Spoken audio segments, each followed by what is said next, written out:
Yes. Yep. Thanks, Kate. Can you hear me okay? Kevin, alcoholic. Yes. Thanks for asking me to share. My sobriety date is March 6, 2006. And I have a sponsor, and I sponsor people, and I have a home group in DC called Room with a View. But I'm joining you from Syracuse, New York tonight. Kate, to all the DC people on the call, or anyone who's been to the DuPont Circle Club, like whenever I interact with Kate at a meeting, I got to remind the new people, especially her sponsees, like, you know, back in 2009, me and Kate were the crazy new people at DuPont Circle Club. You know, I was new in, I moved from New York to DC. I was new in town, arrogant, thought I knew everything about AA, but the devil and the angel were on my shoulder. Like, you know, was I going to drink and who would know? But I would know because I'd throw away my sobriety and everything I worked for, and my family would know because I'd be stealing money and pills from them all over again. But I walked in started going to the DuPont Circle Club every night at 8:30, and also Libris, which was my home group for like a decade. Walked in crazy, walked out the coffee maker. But great memories, Kate, of that was during the Froyo craze, when like there was a Froyo place on every corner in DC. And it was a lot of like just getting through the effing day, not drinking no matter what, going to a meeting that night, smoking a lot of Marlboro Menthol Lights, sponsoring guys, like doing step work, getting a sponsor, all the stuff we do. But there was always Froyo at the end of the night, like after the DCC. So fond memories of like 2009. And I would pay $1 million to be able to go to DuPont Circle Club tonight, just pre-pandemic normal times. But I'm grateful for the Zooms, even though I complain about it all the time. I'm so grateful to connect and see some of these familiar faces. So anyway, just to qualify a little bit, I grew up in New York City, not from a dysfunctional family per se, but definitely from a family with a history of alcoholism. Not my parents, thank God, but you know, aunts, uncles, cousins, very Irish Catholic background. My dad's got 7 siblings, top 4. All died sober, or the ones that are still alive are still in AA. So like Bill Wilson, I was warned about the family history or whatever. My parents would say stuff like that to me. But, you know, I didn't think about that when I was getting stoned in a construction site when I was 14 and started getting drunk as well. I definitely was a genetic ticking time bomb. You know, my parents were good people. We had a good middle-class life. The neighborhood where I grew up in was definitely like, you know, a tough guy, Irish Italian neighborhood in New York City. But I used to have like a chip on my shoulder about that. And then as I did step work and stayed sober for a while, I realized it doesn't even matter. Number one, these were the people that me and my brother chose to hang out with. You know what I mean? Like my sisters didn't have a bunch of friends that OD'd. This is the crowd that I ran with, like from the jump. And wherever I went, and then when I went to school, same thing, like within 5 minutes, I found the alcoholics, I found the addicts, I found the people who made me feel better about myself. Well, at least I'm not a dirtbag like you, I work, whatever. But once I started, I guess about my family background, it's like, I don't know what my parents did to raise this sick, alcoholic, addict, liar, deviant that I became, but there was some genetic ticking time bomb with me where once I started drinking and doing other crazy stuff, I went from being a nerd that taped shows on PBS. And my dad's an English professor, and my dad like taught Shakespeare and all that stuff, so we had all books in the house. I went from a nerd who taped shows on PBS to like an alcoholic and an addict on the streets of New York City, breaking into cars to find, or like checking every car door to see if people left them unlocked when I walk home from the subway, wasted out of my mind. Everyone's car was mostly locked because it's New York City. Like people aren't stupid; they're not gonna leave their cars unlocked. But occasionally you get like 50 cents or a lighter, and I just was self-destructive and like a bull in a china shop with the drinking and the other stuff. My mom was sick. I stole her pills. I stole her money. I didn't give SHIT about anything with my family. I had those moments of clarity where I felt guilt, shame, and remorse because of my behavior.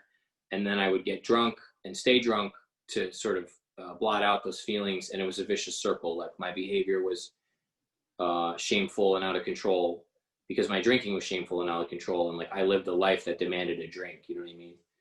And I did all the stuff that we do and terrorized my family, disappeared, stuff like that. Anyway, went to school upstate in Syracuse, New York. This is a young people's meeting. I'm sure people relate. It's like, it doesn't matter age or anything, but for me, it was like going to college was going to be some sort of solution. Like, I'll get away from this crazy. It was the Bronx. It was the people. It was, I'm so miserable. And even today, 14 years later, especially in this life we've led the last 6 months with the pandemic, I have to watch for that kind of thinking. I didn't know what it was back then because I was just drunk and high 24/7 and living like an animal. And I'd come to your house and I'd see what was in the medicine cabinet and what was in the liquor cabinet and what was in the fridge. And then I'd move on. I was like a leech. I was a taker. But it was always like, then I'll move, then I'll do this, then I'll do that, then I'll feel better. But I was empty on the inside, trying to fill a hole. I mean, we call it the God-sized hole today, but back then I just, there wasn't enough drugs or alcohol in the world to fill it. But I remember thinking, going to school, I would get away from the shitty crowd that I was with in the Bronx. And even at that summer, at that point, I really overstayed my welcome with my friends because I was getting wasted, violent, breaking furniture, saying every slur in the book, just out of control. And I was so angry. I was so jealous of everybody and just all this pent up rage that I was drinking at. And it was just a mess. So I go to school. As soon as my parents pulled away, I was drunk and high in the cemetery at Syracuse. Everyone gets drunk and high in the cemetery. And flash forward, things just got crazier and crazier with the physical destruction I was putting on my body. Harder substances were introduced.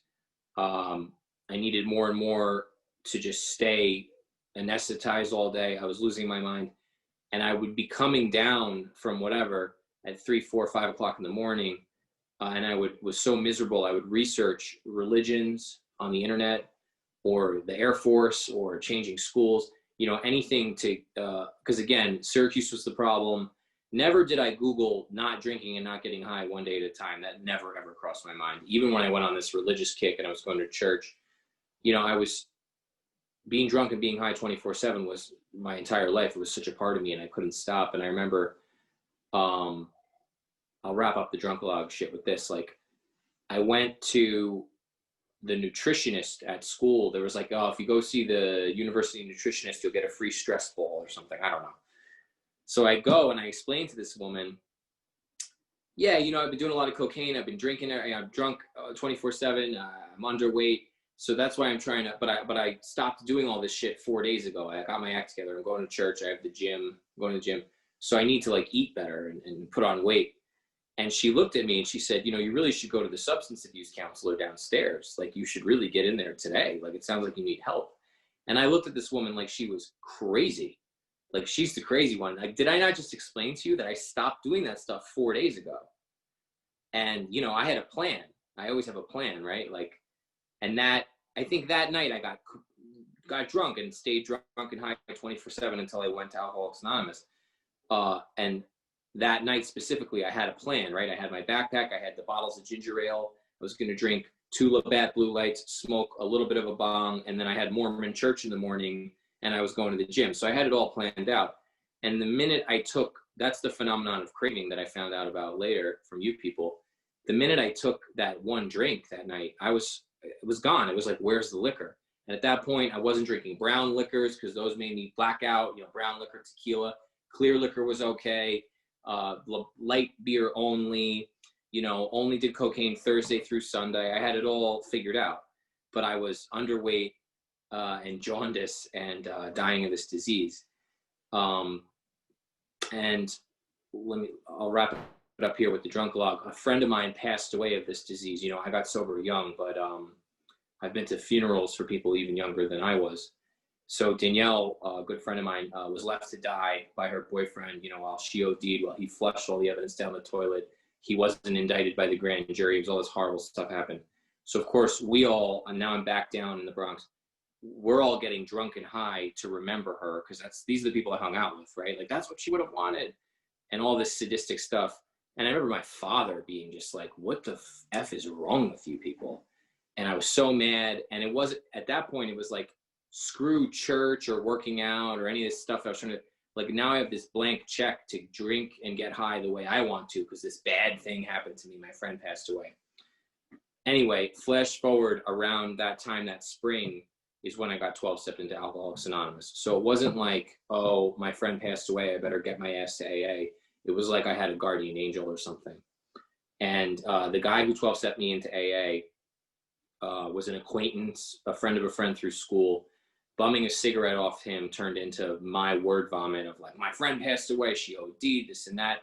And at that point, the way I was drinking and doing other stuff, it was like, was I going to survive that weekend? You know what I mean? He 12-stepped me into AA the old-fashioned way. Like, smoking a cigarette turned into let's go get coffee.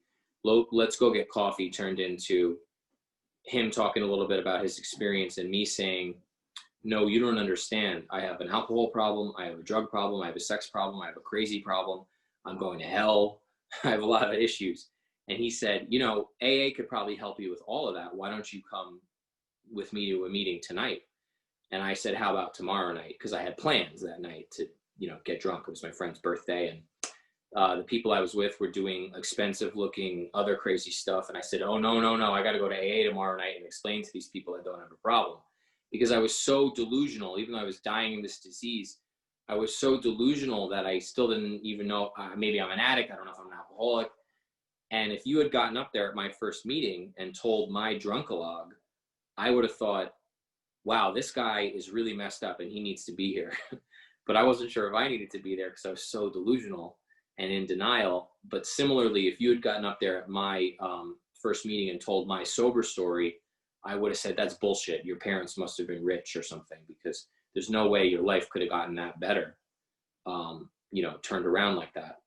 But the miracle of AA worked. And I joined a group that was really intense and really hardcore about sponsorship and service. And I got a sponsor and a home group right away. Like, you know, AA saved my life. Working the steps changed my life. But before I could work any steps, I had to surrender to a sponsor and a home group. And, you know, 0 days went to 90 days and so on and so forth. But it all started with the actions I was shown in Alcoholics Anonymous from day one. Shit I still do today, 14 years sober. Don't pick up a drink no matter what, a day at a time. And it harkens back to the days where I was out of my mind early in DC. And I was talking about before, going to the DCC with Kate. Like, no matter what, if my ass is in these chairs every night or on these Zooms every night, no matter how completely nuts I am throughout the day, I'm going to be okay if I can make it to Alcoholics Anonymous tonight. And that's how it started for me, that I could survive, to the new people who are counting days. I could get through the day without a drink no matter what. And I would pray and I would call people, but I knew that I had to be there at 6 o'clock or whatever to get picked up to go to my next meeting.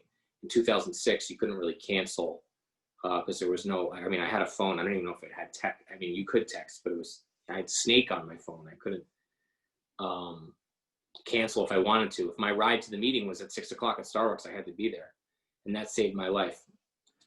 I'm trying to think of some other stuff, and then I'll go to the topic. I was going to read this kind of for a topic. And this has been on my mind lately because I've been going through some stuff. The chief, this is from the 12 and 12 in step 7. The chief activator of our defects has been self-centered fear, primarily fear that we would lose something we already possessed or would fail to get something we demanded. Living upon a basis of unsatisfied demands, we were in a state of continual disturbance and frustration. Therefore, no peace was to be had unless we could find a means of reducing these demands. The difference between a demand and a simple request is plain to anyone. So that's been on my mind a lot lately, and especially for the topic, I was thinking, let go or be dragged, right? The chief activator of my defects is fear that I would not get something that I want, or fear that I'm going to lose something that I already have. And what has saved me from that a day at a time, I have my ups and downs with it, is just getting recentered in Alcoholics Anonymous. Like I said, doing the actions that I was shown from the very beginning. The obsession for me of whatever it is, the new relationship, the new job, the new place, and especially with pandemic life, like planning, I have a fucking plan, excuse my language, has been driving me bonkers. but I haven't had to drink no matter what. And just in the last couple of weeks, or just in the past week, I got back to the basics with my sponsor, the meditation, the prayer, the readings, all the things we do, going to meetings, being of service, the things that saved me in the beginning and still save me today, to let go of some of that fear and actually trust that I can just get through it a day at a time. So I thought for a topic, we talk about let go or be dragged. And my experience in sobriety is, and I forget this sometimes, and that's why I have to be here to be reminded, is that things always work out the way they're supposed to when I put Alcoholics Anonymous and sobriety at the center of my life, put the solution at the center of my life. That it sounds corny. I was so angry when I was new in AA, and still sometimes today, when people with time would say shit like, it will work out beyond your wildest dreams, that would enrage me because they had boyfriends and girlfriends and cars and money and like the material things that I thought would fix me. And I'm here to say that that is true. It has worked out beyond my wildest dreams if I put Alcoholics Anonymous first. So I guess that's enough out of me. Oh, and I was supposed to introduce my housemate. Ben, say hi. Hey. That's Ben's been here listening. I just didn't know how to angle the camera. So anyway, thanks so much, Kate. I'm grateful to be here. That's it for me.